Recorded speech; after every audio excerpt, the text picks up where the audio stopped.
Yo, what is going on, Cover One crew? Welcome back to the show. Hope everybody's good, man. Forgive the voice. I am feeling a little under the weather today, so I am struggling, but I mean, football and fantasy football wait for nobody. And today we're, after digesting, almost a week now, the post-Stefon Diggs trade and what it does to these Buffalo Bills, what it does to the offense, so many ramifications. How is Brandon Beane going to, rectify this problem? So we're talking Diggs traded, Allen still, is he the quarterback one for fantasy football? We'll pivot off the rookie scouting reports just for a minute because it's a big one, and I've had time to digest this just a tad. I mean, we went back in the shows. You go all the way down. We started discussing, last offseason, what was it going to be with Stefon Diggs? How was it going to, is the bromance over? Clearly, it was enough for them to trade him at this point. They got good value return, and I mean, how does this impact the Bills? It impacts them greatly as we said today. Does this mean the Bills will not add wide receiver talent to this team? Absolutely not, man. We know that Brandon Beane is going to do the business. But, I mean, let's go back, and, I mean, everybody knows what it is, man. The Bills received a 2025 second-round pick. It is Minnesota's second-round pick in 2025, where the Houston Texans do get Stefon Diggs, a 24 sixth pick and a 25 fifth pick. We all know this is what they got back. So, I mean, return on investment on a Stefon Diggs, who is 30 years old, and then Houston Texans subsequently got rid of the remaining years on his contract so that he could be a free agent, maybe get one more bag before he's done. Maybe he goes plays with his brother in Dallas. Maybe he stays with the Texans. We will see how this all does transpire. But when we talk about Stefon Diggs as a wide receiver, he was absolutely stellar with these Buffalo Bills for the last 4 years. You see the totals, you see the share.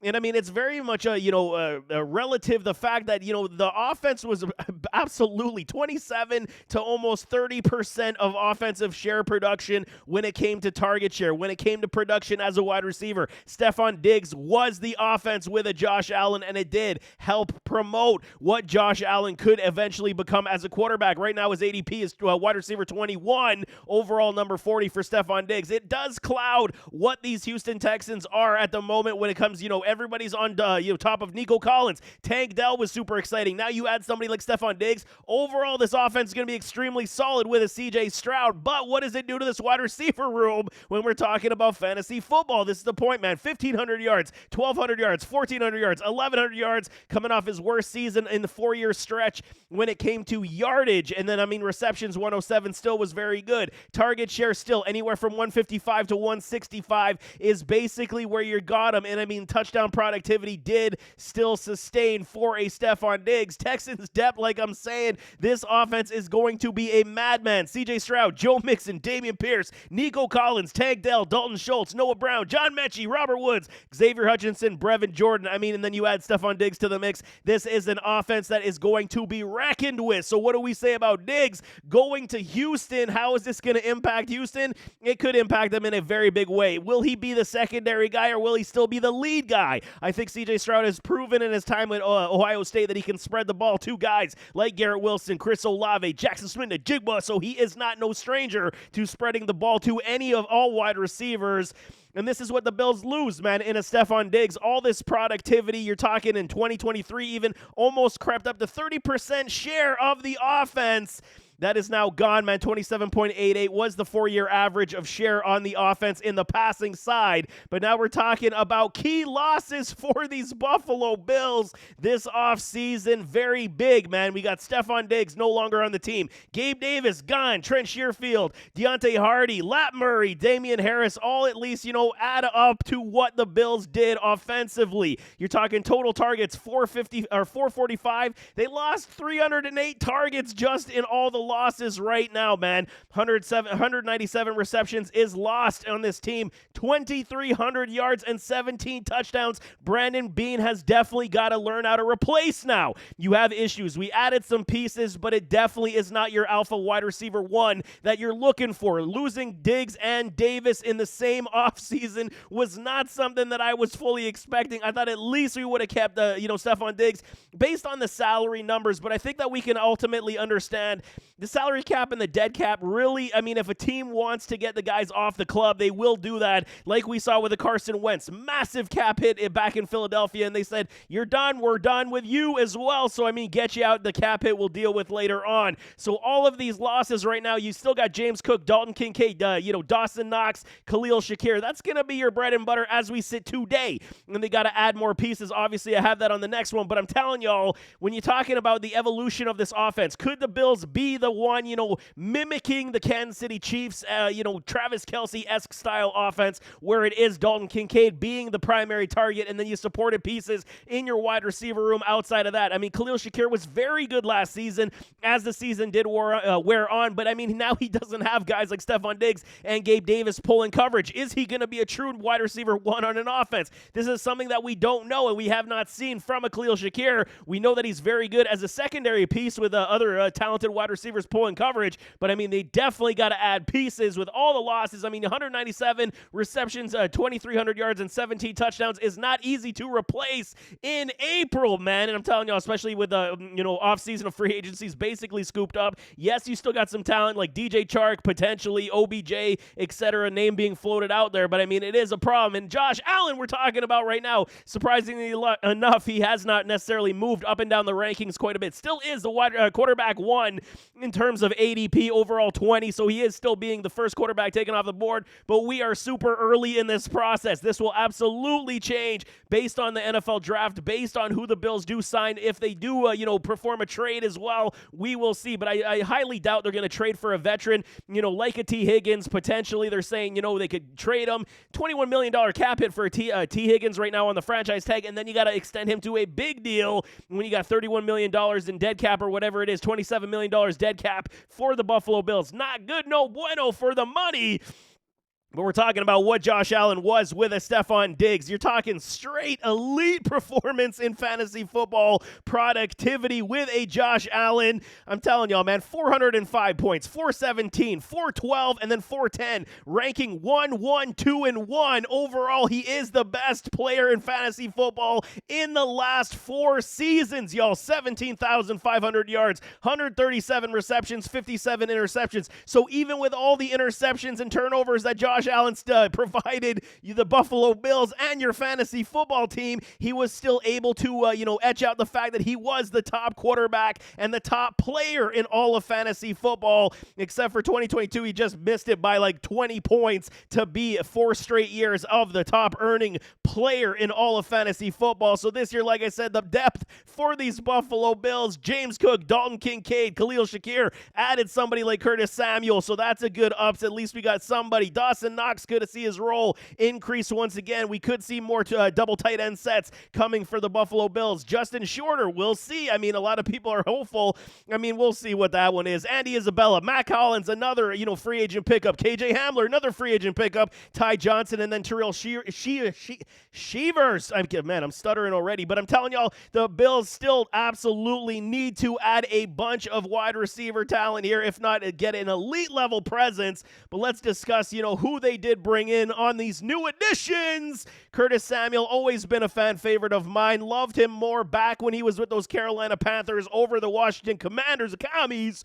But I'm telling you, he played very well last year with a Sam Howell. They did feed him the rock. And overall career statistically, I mean, he's got, 317 receptions, almost 3,400 yards, and 22 touchdowns. You can utilize him in the run game. He is that Swiss Army knife little bit. So maybe you are going to go double tight end sets and utilize these gentlemen in that certain manner. We will see. On the average, man, 69 targets, 45 receptions for almost 500 yards, and 3 touchdowns for Curtis Samuel. Not too shabby, man. Matt Collins, on the other hand, his career, he had a good season with those Raiders and then tried to cash in. Did not necessarily pan out. His average, 32 targets, 19 receptions, almost 300 yards, only 1 touchdown. So, I mean, he's a big body, fill-in type, depth player. I don't foresee us getting a whole heck of a lot out of him this year as well. And then KJ Hamler taking the flyer on this, man. He's got speed. He's got wheels. He got, at least field stretching abilities. He has dealt with some injuries in his time with the Denver Broncos, but on his averages, 7.7 games played, 27 targets, 14 receptions, 200 yards, and 1 touchdown. So you're basically utilizing a KJ Hamler just to stretch the field. I know a lot of people were bullish on him coming out of Penn State. I wasn't necessarily the biggest supporter of a Hamler, but I mean, at least you got some depth wide receivers here that you require. I mean, you're talking the Deontay Hardy and Trent Sherfield. You upgraded in that respect when you're talking about a Curtis Samuel. Maybe KJ Hamler does turn into something that everyone thought he could potentially be, but there is potential here in averages that we discussed. That's why I'm breaking it down for averages, because we got to replace Stefon Diggs in his statistical achievement and a Gabe Davis, and it still is very tricky. But I want to tell y'all the expectations are going to be massive because this wide receiver on the rookie trend right now in this class is huge. It is very deep. Like last year's class, it may be even better when it comes to depth. Last year, Puka was the 4th wide receiver in all of fantasy football. Just absolutely tremendous season. 105 receptions, almost 15 yards, 6 TDs. But you see guys like Jordan Addison, Jaden Reed, Rashee Rice, Zay Flowers, Tank Dell was picking up steam as well. And I mean, Josh Downs had a very good season, even though, he was kind of quiet for most of the year. This is what you're getting from your rookie talent, is why I'm saying this and trying to paint the picture, because the Buffalo Bills are rumored that, they really want to get up into that top 8, apparently enamored with somebody like a Malik Neighbors. Maybe they go get Roma Dunzier. Marvin Harrison Jr., you're not going to get that guy, but I'm just telling y'all, man, if you want to move up in this draft, getting that 2nd round pick, it is possible for Brandon Beane to move into the top 9, top 8. That way they can jump the New York Jets and try to get one of these elite level talented wide receivers on your team. That is the play that could potentially pan out, especially if 3 quarterbacks are taken 1, 2, 3. It's definitely going to make the board that much easier to trade up for these players, but we will see, man. I mean, on the top 10 rookie averages, this is very important because it's basically what you're going to get. Puka was the outlier, okay? Addison as well, 70 for 911 is not a bad stat line for a rookie wide receiver, especially if you get him with a Josh Allen, somebody, alpha wide receiver. They could definitely put up 1,000 yards in this Buffalo Bills offense, but we'll go on the average trend of 95 targets, 65 receptions,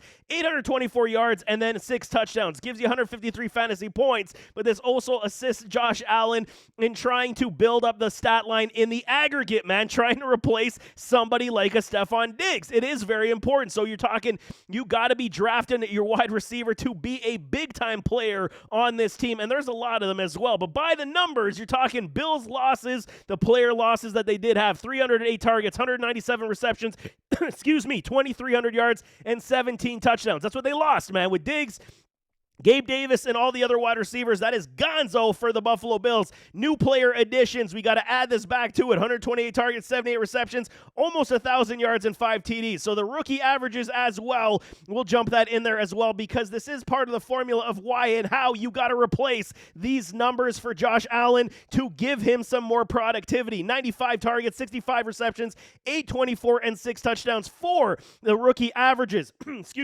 So on the differential, you're still short. 85 targets, 54 receptions, 544 yards, and 6 touchdowns. That's exactly what your rookies got to get. If your new additions like a Curtis Samuel, Mac Hollins, KJ Hamler, or if someone else steps up like a Shorter or whoever it is going to be, maybe James Cook's role does extend a little bit. Maybe Dawson Knox's role does extend a little bit. And this will absolutely help aid in these numbers. So if you're talking just in this sense right now, if you're trying to bring in a rookie wide receiver with what you've done so far today, this is all they got to do, man. 54 receptions for almost 600 yards, 6 touchdowns, and you're getting that productivity back, what you lost from a Diggs and a Gabe Davis in this offense, which could still be promotive of a Josh Allen being the quarterback 1 in fantasy football and still leading the Buffalo Bills back to the playoffs and being that team. Chemistry building aside, all of that I understand, just going by the numbers, but I mean, potential rookie additions, I mean, they're all over the board. Malik Neighbors, you're going to have to definitely trade up into the NFL draft, so that's going to be tricky. Brian Thomas could land at,